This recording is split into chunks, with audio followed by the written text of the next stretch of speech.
మహాత్ముడి వర్ధంతి సందర్భంగా గౌతమి జీవకారుణ్య సంఘంలో Congress parliament coordinator TK Vishweshwar Reddy Mahatma Gandhi విగ్రహానికి పూలమాలలు వేసి ఘనంగా నివాళులర్పించారు. భారతదేశానికి ప్రజాస్వామ్య పద్ధతిలో స్వాతంత్రాన్ని తీసుకువచ్చిన జాతిపిత మహాత్మా గాంధీని ప్రజలు ఎన్నటికీ మర్చిపోరని Congress party Rajamahendravaram parliament coordinator TK Vishweshwar Reddy అన్నారు. మహాత్ముడి వర్ధంతి సందర్భంగా స్థానిక లాలా చెరువు రోడ్లో ఉన్న గౌతమి జీవకారుణ్య సంఘంలో ఆయన విగ్రహానికి పూలమాలలు వేసి ఘనంగా నివాళులర్పించారు. అనంతరం అక్కడ ఆశ్రయం పొందుతున్న వృద్ధులకు పండ్లు పంపిణీ చేశారు. ఈ సందర్భంగా విశ్వేశ్వర్ రెడ్డి మాట్లాడుతూ ఆర్ఎస్ఎస్ కు చెందిన గాడ్సే గాంధీజీని తుపాకీతో కాల్చి చంపాడని, అటువంటి ఆర్ఎస్ఎస్ కు చెందిన మోదీ, అమిత్ షా నేడు గాంధీ పేరును ప్రజలకు దూరం చేయడానికి కుట్ర పన్నుతున్నారని ఆరోపించారు. ఆనాటి ప్రధాని మన్మోహన్ సింగ్, దివంగత ముఖ్యమంత్రి వైఎస్ రాజశేఖర్ రెడ్డి ప్రవేశపెట్టిన మహాత్మా గాంధీ జాతీయ గ్రామీణ ఉపాధి హామీ పథకంలో గాంధీజీ పేరు తొలగించి కొత్త పేరు పెట్టడం దారుణమని మండిపడ్డారు.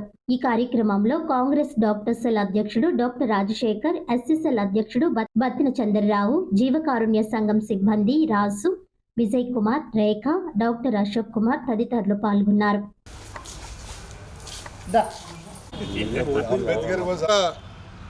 గాంధీ గారి యొక్క వర్ధంతి జయంతి కార్యక్రమాలు ఇక్కడ అనాథ వృద్ధుల శరణాలయంలో చేస్తున్నాం.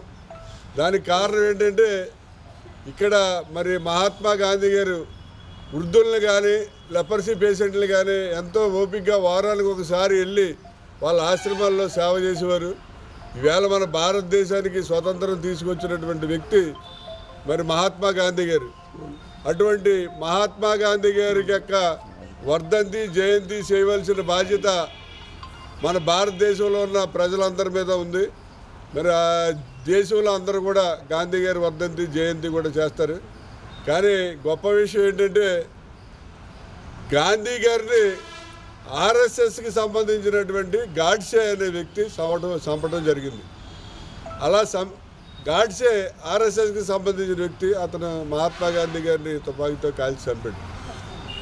ఆ ఆర్ఎస్ఎస్కి వారసులైనటువంటి ఈ నరేంద్ర మోడీ గారు, అమిత్ షా గారు ఈవేళ గాంధీ గారి యొక్క పేరుని చంపేయాలని ప్రయత్నం చేస్తారు. ఎందుకంటే మహాత్మా గాంధీ గ్రామీణ ఉపాధి పథకం అని చెప్పి రాజశేఖర్ రెడ్డి గారు, మన్మోహన్ సింగ్ గారు ఒక గొప్ప పథకాన్ని పెట్టారు. దానివల్ల ఏంటంటే ఎవరైతే కార్మికులు ఉంటారో వాళ్ళకి సంవత్సరానికి 100 రోజులు పని కల్పించాలని చెప్పి ఒక రూల్ పెట్టి అది పెట్టడం జరిగింది. దానికి కేంద్ర ప్రభుత్వం 90%, ఆల్మోస్ట్ అంతా కేంద్ర ప్రభుత్వం, 10% మాత్రమే రాష్ట్ర ప్రభుత్వం ఇచ్చేది. ఈవేళ నరేంద్ర మోడీ గారు మహాత్మా గాంధీ పేరు ఉండకూడదని చెప్పి ఆ పథకాన్ని రద్దు చేసి మరి పెట్టుకుంటే మన రాష్ట్ర ప్రభుత్వం మీద సంవత్సరానికి 5,000 కోట్ల రూపాయల భారం పడుతుంది. మరి రాష్ట్రాలన్నీ కూడా ఈ భారాన్ని భరించలేక ఈ పథకం ఎత్తేయడం జరుగుతుంది. నరేంద్ర మోడీ గారు, అమిత్ షా గారి ఉద్దేశం ఏంటంటే గాంధీ గారి పథకం ఎత్తేస్తే గాంధీ గారిని జనం మర్చిపోతారని చెప్పి వాళ్ళు అనుకుంటున్నారు. గాంధీ గారిని ఎవరు కూడా మర్చిపోరు.